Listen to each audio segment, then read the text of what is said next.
Hey Dan, how's it going? Hey, Cynthia. How are you? Tell me about, I'm good. yeah, so we met through, I think, another network we're in, or was it Lunch Club? I can't forget. I It was can't Lunch remember. Club. Lunch Club has been in my mind, my Yeah, calendar, shout out but Lunch Club. okay, good. It was Lunch Club. And I just found it really interesting what we were talking about. And one of the things you started to talk about was influencer marketing. And I realized I've never had someone talk about influencer marketing on the podcast. So I thought, hey, this is a sign. This is time to bring this topic onto the podcast. Yeah, perfect. Perfect. I think there are a lot of channels, whether it's SEO or paid ads, a lot of the more consistent ones that have a lot of people doing work around them. But I've noticed that there aren't as many, experts in the influencer marketing space, and people have done it in different ways. It's a little less more of a programmatic approach, which I think is part of that reason. So thanks for having me on. I'm excited to talk more about it. Yeah. So before we dive in, why don't you go ahead and introduce yourself and introduce Juniper and just tell us a little bit about why you started your company, kind of like the background and yeah, what you're doing today. Perfect. Yep. So I started Juniper Grow 3 years ago, mainly focused on helping e-commerce brands scale with influencer marketing. So we have a small team of a project manager and video editor who help us actually execute on this for our clients. We're really mainly looking at working with brands that they already have some customers. They already have uh, got some traction in their business, and they're really looking for a new way to get brand awareness, brand exposure, and help fuel their other channels. So, for instance, a brand that is already doing pretty well on Instagram or another social, influencer marketing would make more sense as opposed to something that might be more B2B specific, or somewhere where they're not really investing a lot of social or haven't already seen a lot of good results from social. So you want to really work with brands who are trying to scale in those ways. So yeah, based in Atlanta, Georgia, and really it's been a journey for sure. The landscape has changed a lot over the last three years. I remember when I first started, people still didn't really know what TikTok was. Right. The average person didn't know what TikTok was. I remember going on, and I was actually working with a lot. So I have more of a product management background, more of a tech background.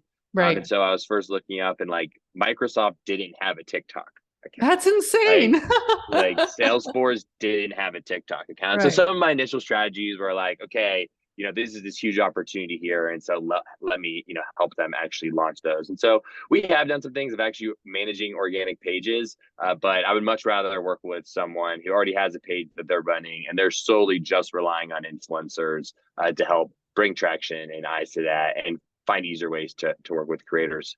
When we first started, ads were TikTok ads didn't even exist. You couldn't even Right. run ads on Right. TikTok.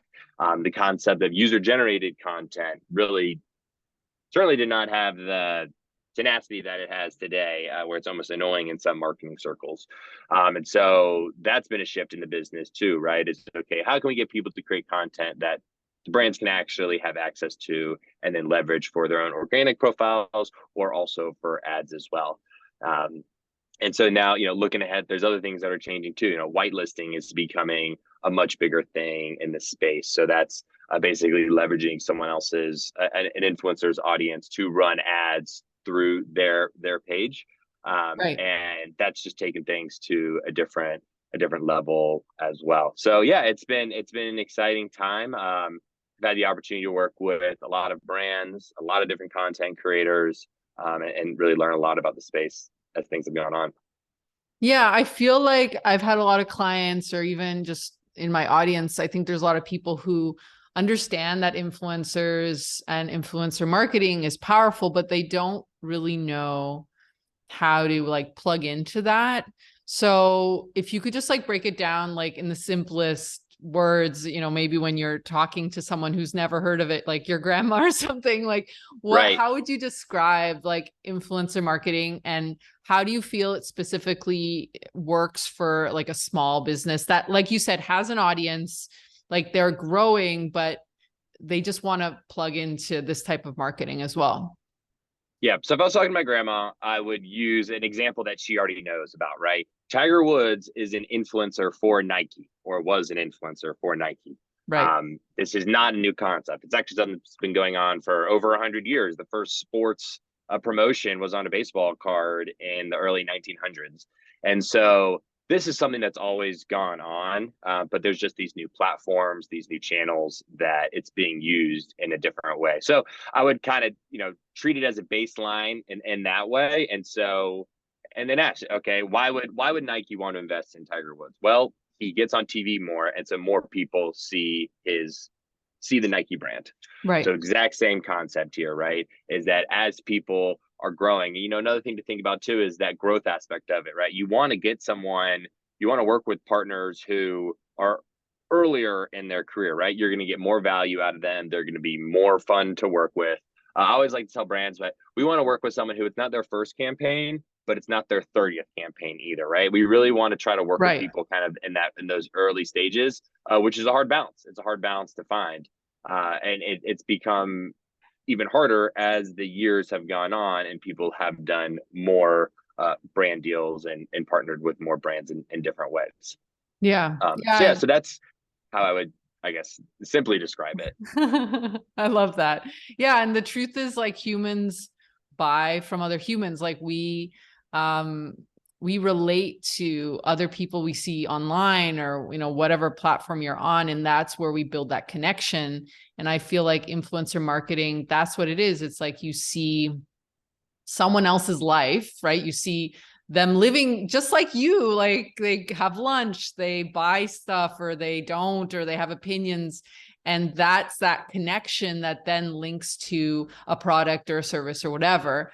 And so it just creates, I feel like, that human relationship and that trust, right? That we pass, if someone is using whatever product, or like Tiger Woods using Nike, like I don't have any personal relationship, like connection with Tiger Woods, but if I did, right, I would trust now that brand, right? And so I feel like it's fascinating, and it's almost, sometimes it can almost feel sneaky of like, I just want to buy whatever that person's using. Like, I just love Right, them, right? right.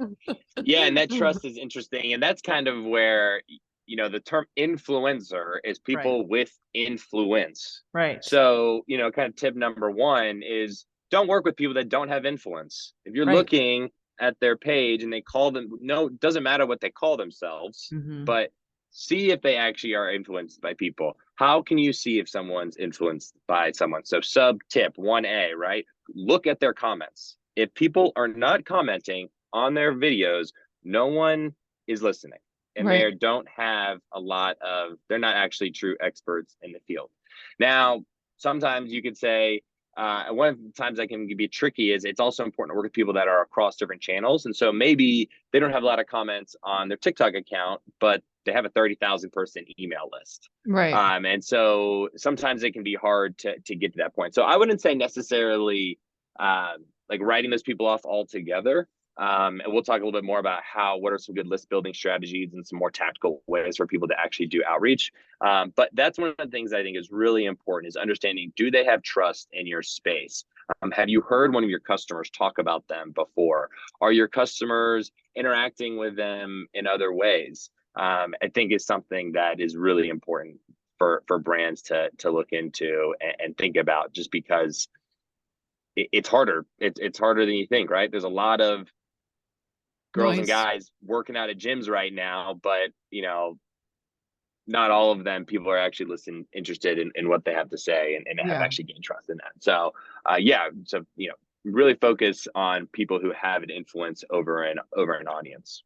I love that. I think it's so true. Like, what you see someone doing exactly on social media might not be the behind the scenes. And so how do you, I guess following up to that, like, what would you recommend is part of that process of like interviewing someone, or even just getting an initial list of potential influencers?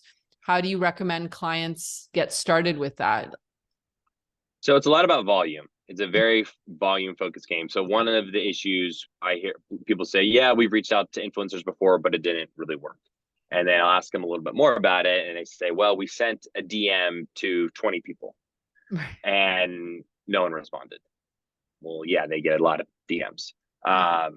So the thing you need to focus on is you really need to be reaching out to 300 people and sending them an email and sending them a cold email cadence of 3 to 5 emails Right. to really make sure that you get in front of people.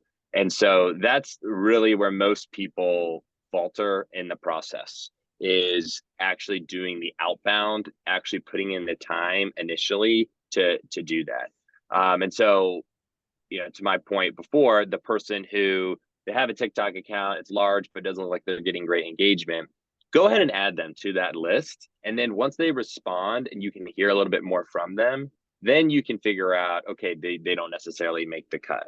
And so, standard numbers of what you're going to see is about a 30% response rate, a 30% interest rate, 30 to 50% interest rate, kind of depending on the brand.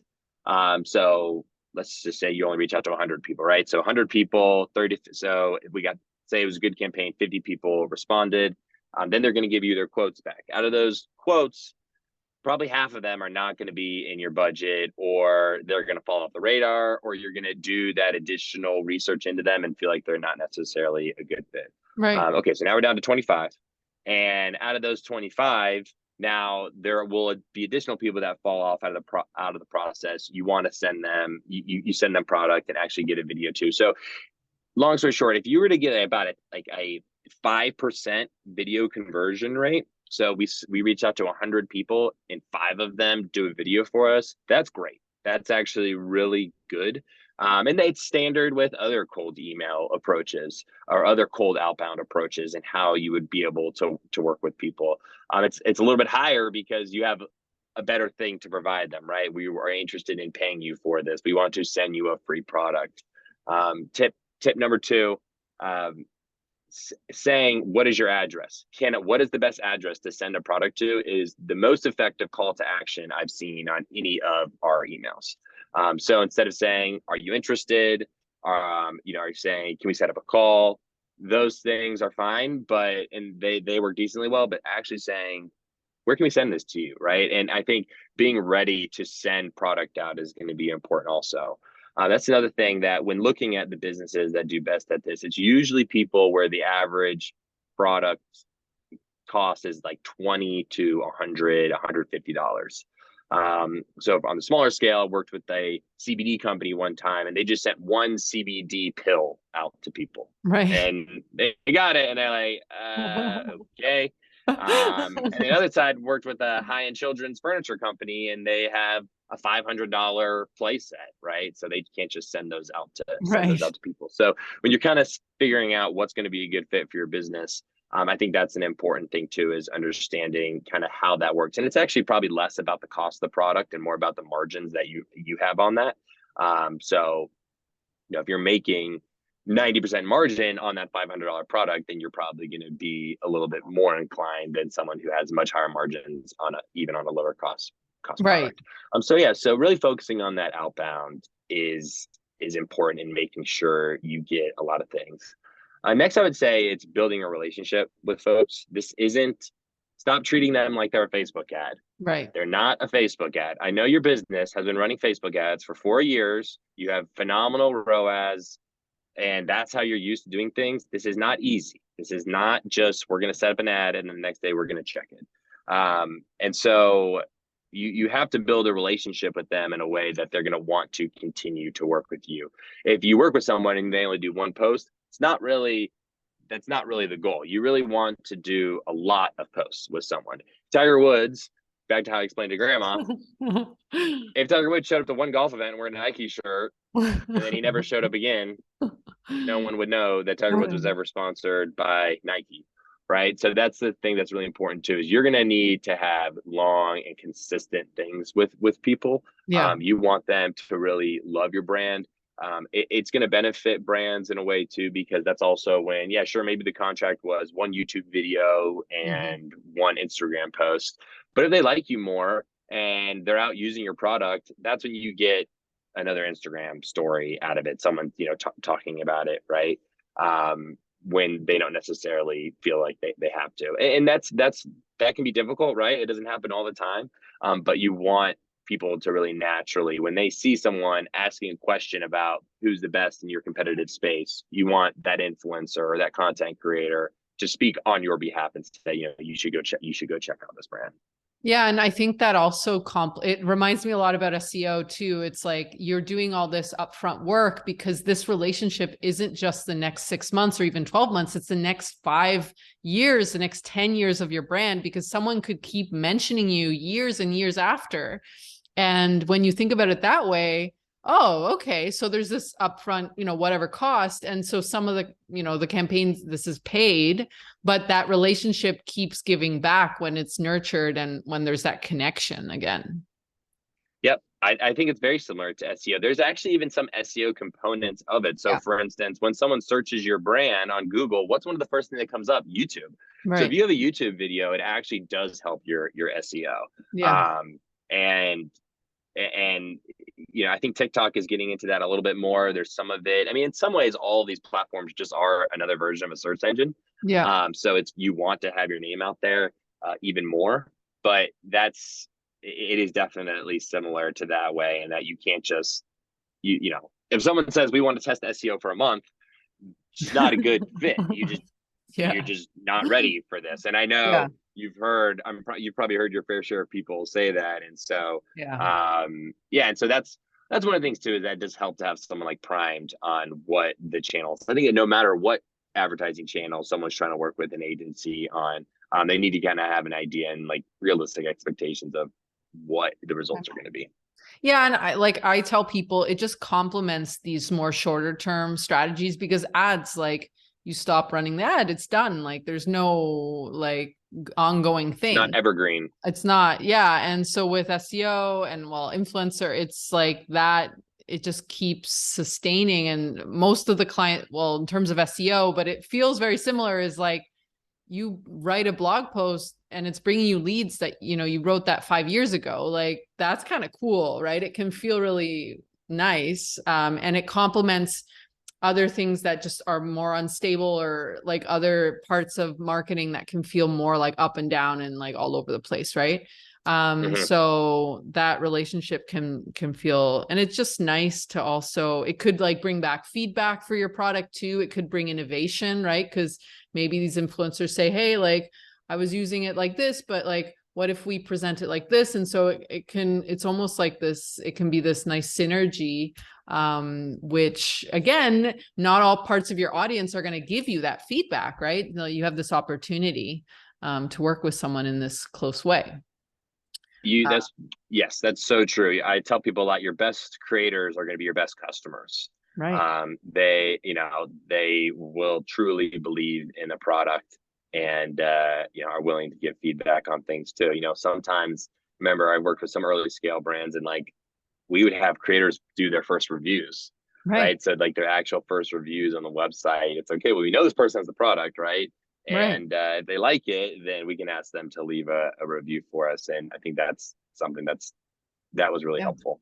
And that does help with SEO. Like if you have a product, even if you have a service, you need to have reviews. Like that's something that Google looks at when it's looking at your validity as a business, right? Are people actually using this? Are they commenting on it? It doesn't mean all your reviews have to be positive. People freak out. Actually, negative reviews are good too, because it shows, hey, you're like a real business that has haters. Like that's part of being online, right? So I always tell my clients, celebrate the haters, like this is good.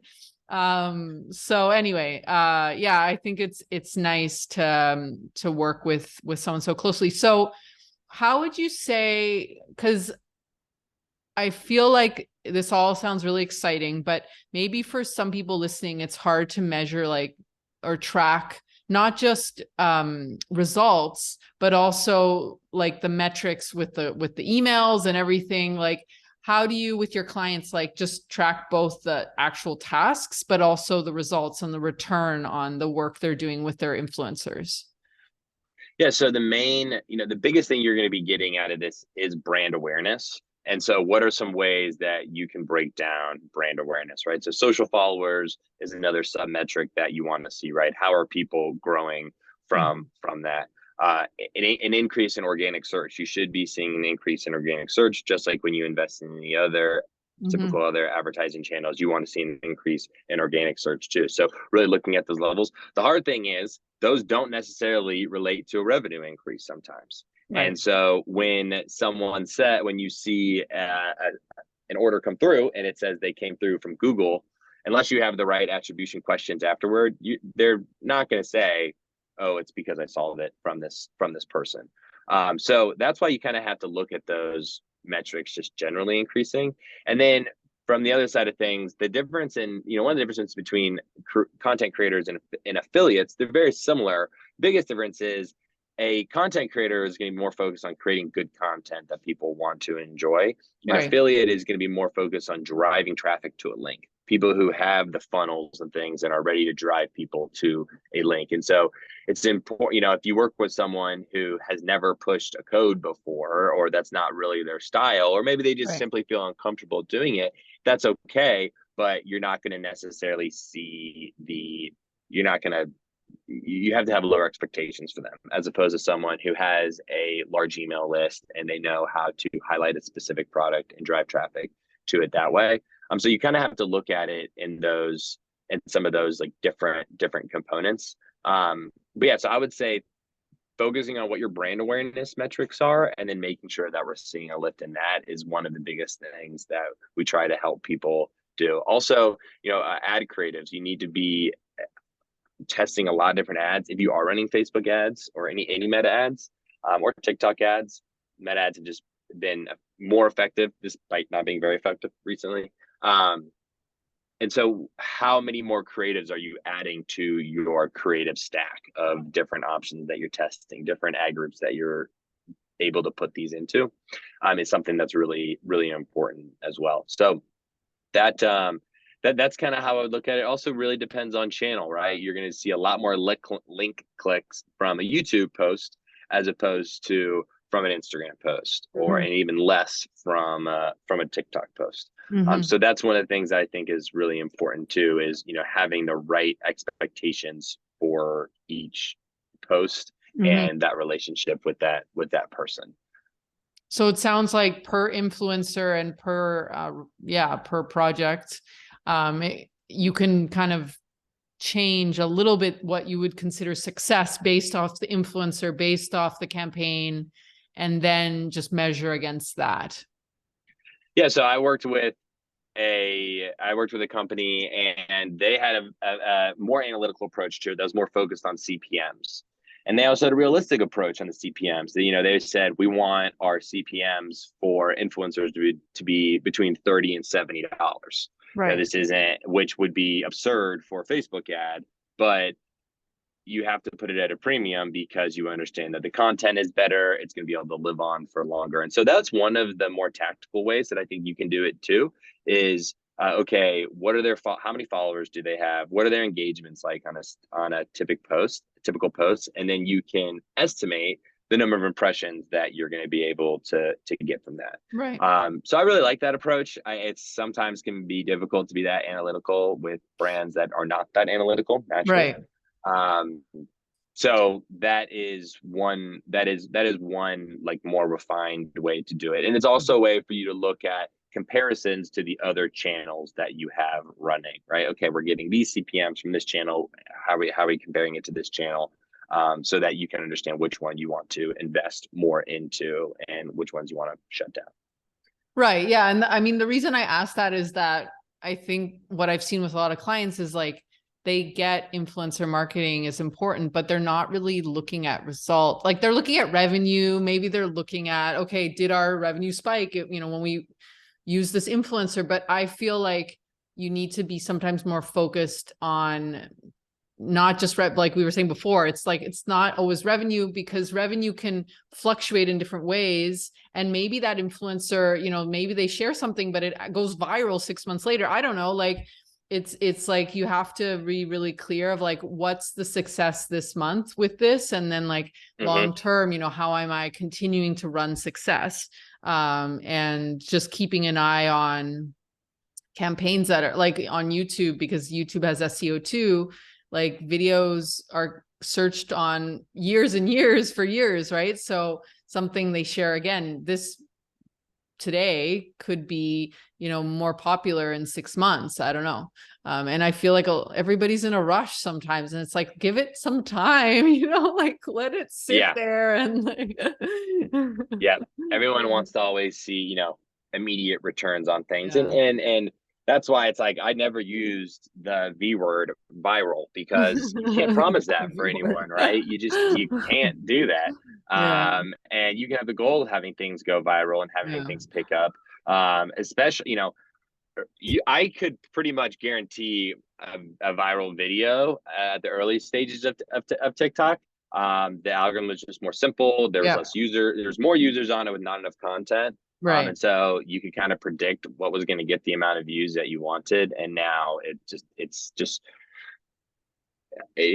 so many more things capturing our attention, and so many more things going on. So it's always, hey, here are the building blocks for you to potentially hit virality. Yeah. And there's periods like when there's a new platform, everything's so fresh, and that's a period to experiment and go big if you have the resources, right? Because not everybody has that opportunity to like try things like so, I don't know, so readily, I guess. And sometimes like for some businesses, I don't know. Yeah. There's parts of doing just generally digital marketing where there's like just a moment in time. And if you take an opportunity, you can like do something big, but the timing has to be right for you too. Right. And it can be tricky sometimes to know. And you learn a lot. Like sometimes you invest in things and they flop, and that's part of the process, right? It's not like it's not like this. It's like this, you know, like up and down. Yes. And that can be hard. That can be hard for some people to understand and you know, I have to understand too that this is a growth channel, right? This isn't something that a lot of times it's a core of some people's business, but more so than not, it's more of just an additional way to get more eyes on it. And it also depends on the business that you're in, right? Some you need to have more of this, whereas others, you don't necessarily need influencers as much to educate people on it. It can be kind of more of a direct way. Also, it's like the type of content, right? So there's 4 types of content. You can break content down to 4 different ways. You have written content, you have audio content, you have photos, and you have videos. And depending on your product, depends on which one of those makes more sense, right? If you have, you know, these TikTok products that you see are great for video, but if I was to write a tweet about some of these skylights or something like that, it wouldn't make as much sense. Someone probably wouldn't connect to it as much. Although that would be kind of eccentric enough that I would click on it like, oh, skylights. Yeah, that's true. That's true. But I'd probably have to show you a picture. I'd still have to show you a picture for you to actually see what it's like, you know? Eventually I have to see what it looks like.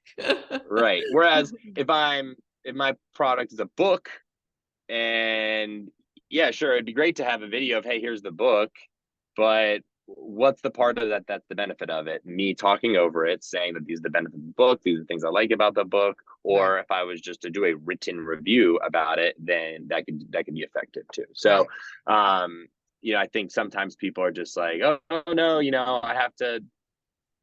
we have to get in the influencer space. We have to start doing video content. But is this really a video? Is this a product that does well on video, or are there other channels that you could look into? Other mediums for content you can look into? I feel like I hear people sighing in relief, because a lot of the audience, it's like people do everything all at once. And even like my podcast is called Digitally Overwhelmed, because it's this thing of like overwhelm. And it's like, no, you don't have to do everything. It's not just about being strategic. It's like you get to do the things that make sense for your business, for your service, for your products, in a way that makes sense. And I love what you said. It's like, let's think this through. Like, do you actually need a video? Like maybe it's just text, right? Or maybe So I don't know if I told you, like I recently became a mom and I follow all these mom things now, right? And the ones that don't have video, they're just text, like either the stories, or I'm not too much on TikTok, but it would work in the same way. Like just the text is so helpful because I'm up in the middle of the night. I don't want any sound or video like flashing on my phone. I just need some information.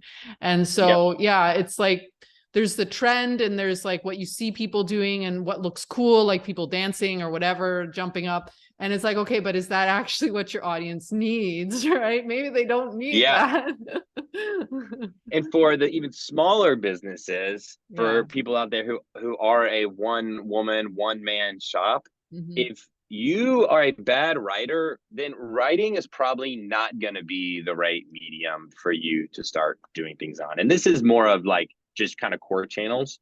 But Right. if you're a good writer, then that means that you should be writing more content because it's going to come out naturally. And Mm-hmm. then if that's doing well with the way it connects to the audience, then you should go connect with more writers to drive traffic to your newsletter, your written article, or something like Right. that. And I think that that's one of the things that's really important when you're starting off. Okay, content marketing. I got to do some content, right? Well, what are you good at? Pick one that you're good at, because you're not good at all of them. You're not good at video and editing. You're not good at video and writing Yeah. and taking pictures and talking. Right. No one's like that. And you might be good at all of those, or you might be bad at all of those, but you're going to be a little bit better at one compared to the Yeah.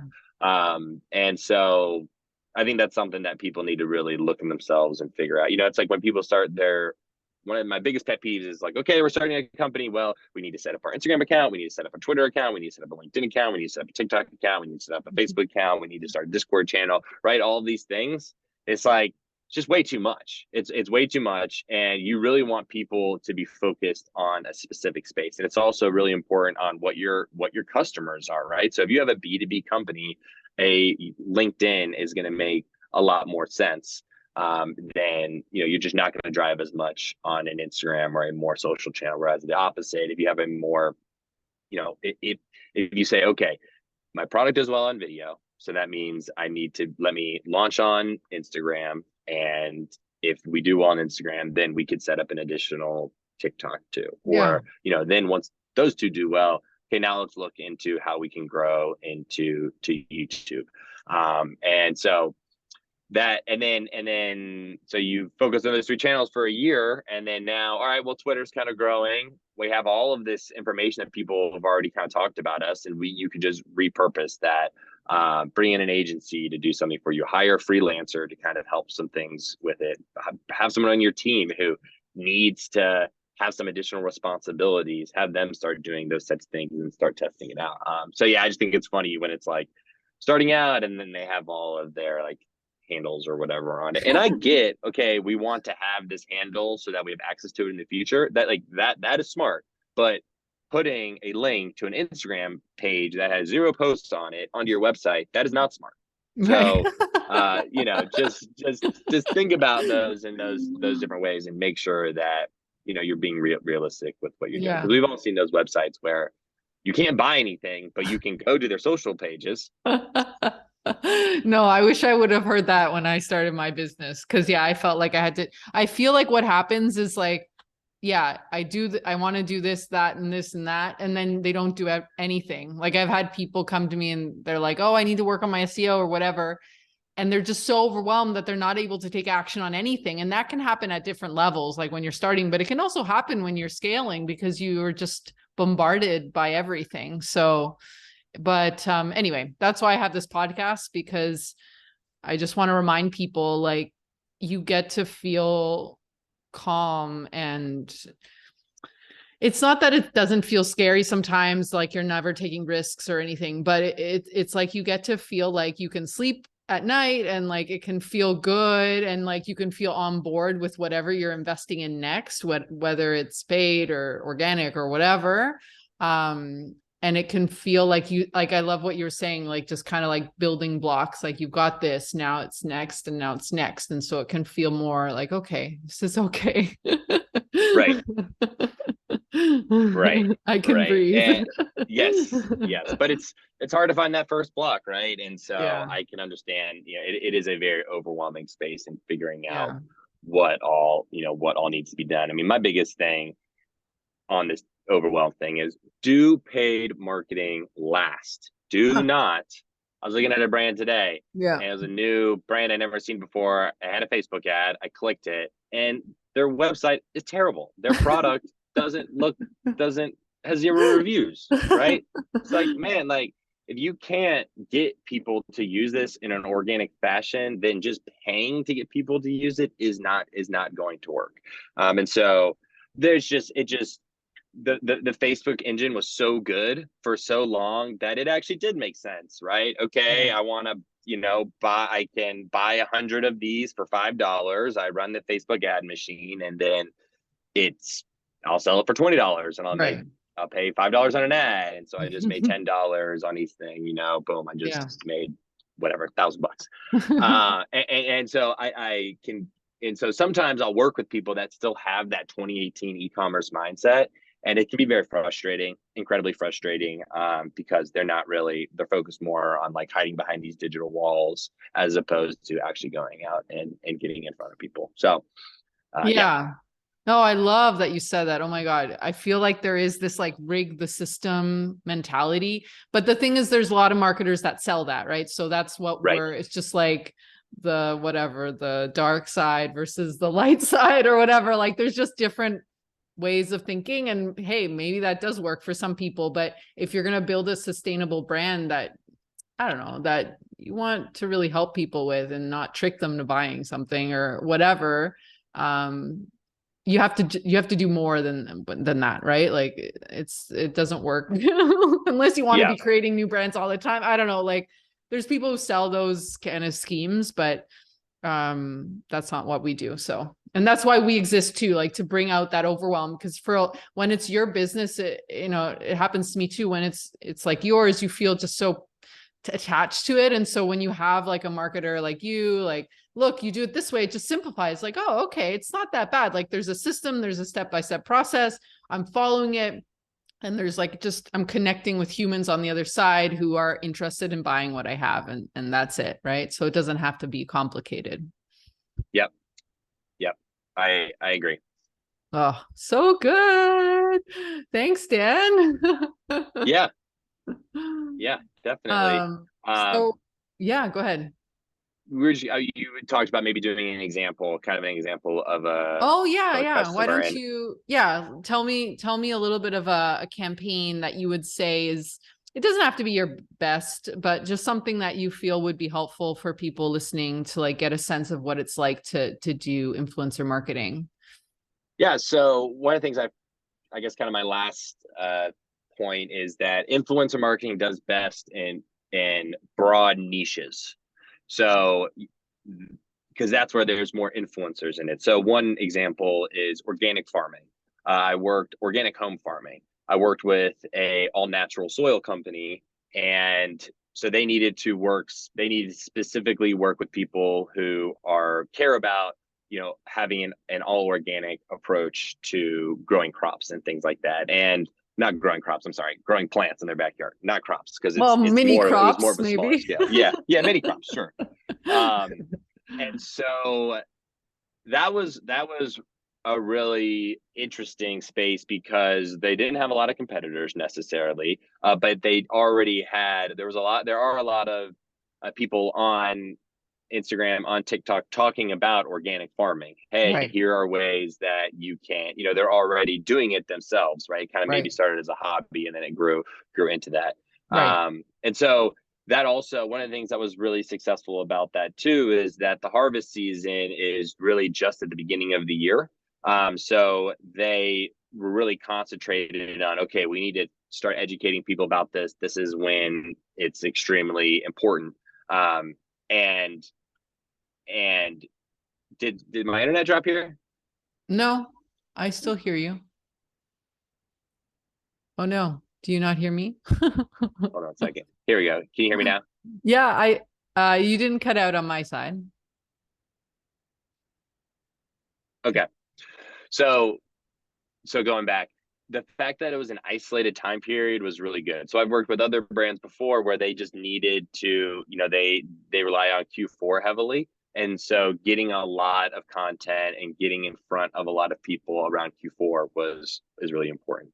So one of the things that was great about working with this soil company is that we were able to build some pretty good partnerships with people, because every time someone was going out and tending to their garden or tending to their products, they would be using the soil. Like, it was a natural way to use the soil. Whereas if I give someone a shirt, you only wear that shirt once a month. Right.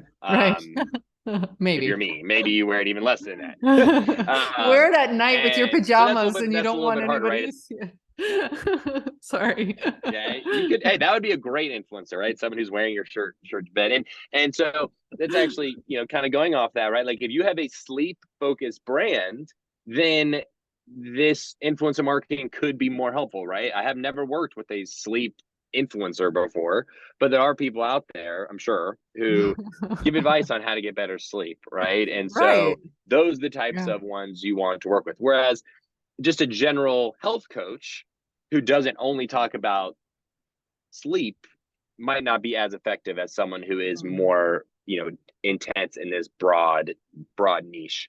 And that's, I think, a really important term is, you want to niche down, but how big is that niche, right? So if you have a very specific sleeping issue and it can only be solved in very specific ways, that's niche, but it's not broad, right? And then the opposite side, right? It's just like, hey, here's a match, not even like a comforter, right?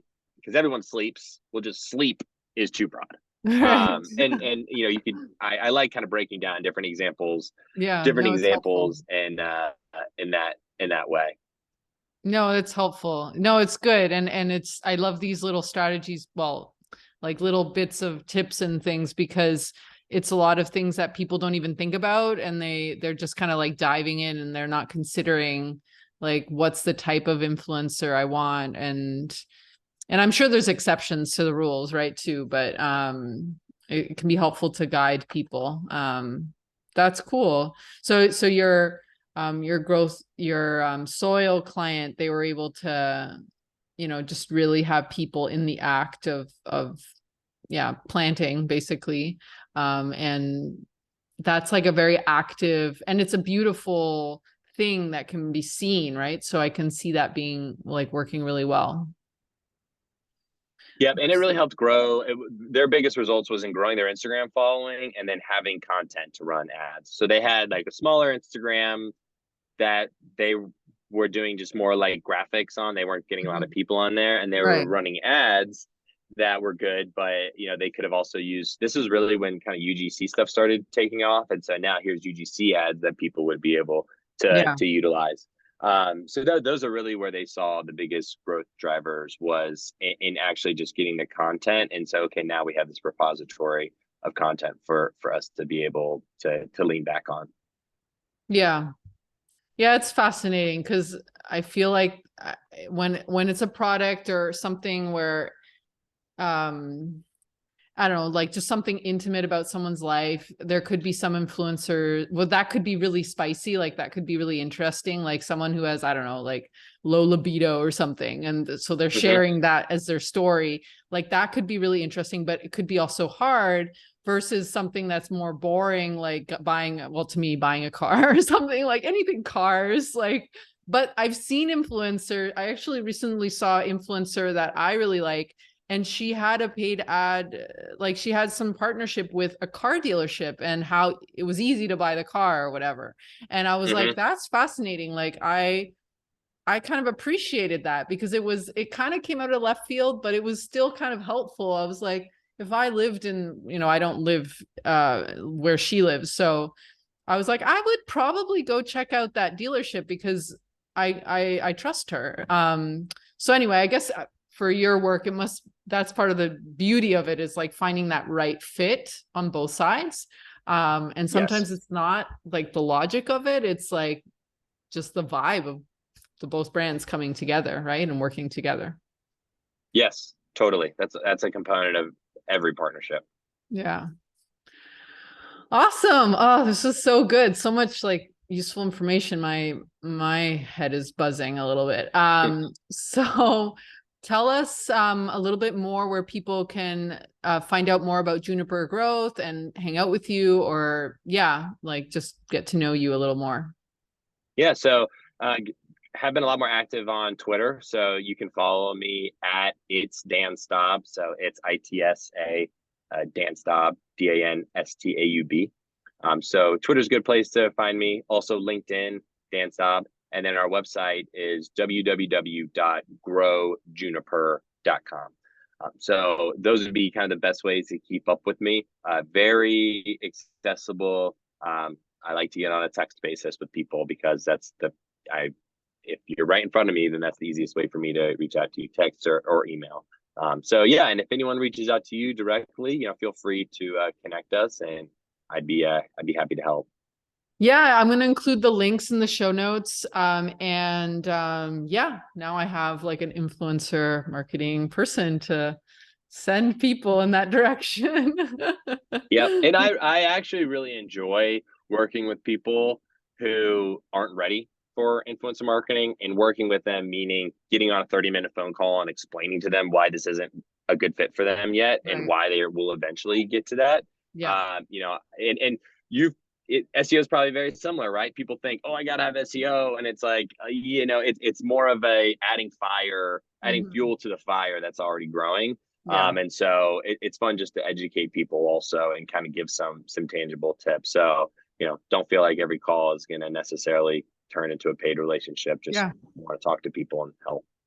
Yeah, I didn't get that sense of you at all. Like you are about the relationship, which is what we talked about. And like, yeah, anyway, I wouldn't bring someone on the podcast who was like that anyway, but yeah, thanks for clarifying though. Yeah. And hopefully more people will feel like they can like explore it. They can look at it if it's the right time, or look at, I'm really interested in a lot of people who are investing, or like they've been sort of investing, but they haven't like known how to get into it in the right way for their company. So I think we gave a lot of really good ways to kind of look at that, remedy it, like maybe tweak, pivot some things. And it's okay to make mistakes along the way and learn from them. So Awesome. Well, thanks for yeah. having me on. Thanks, Dan.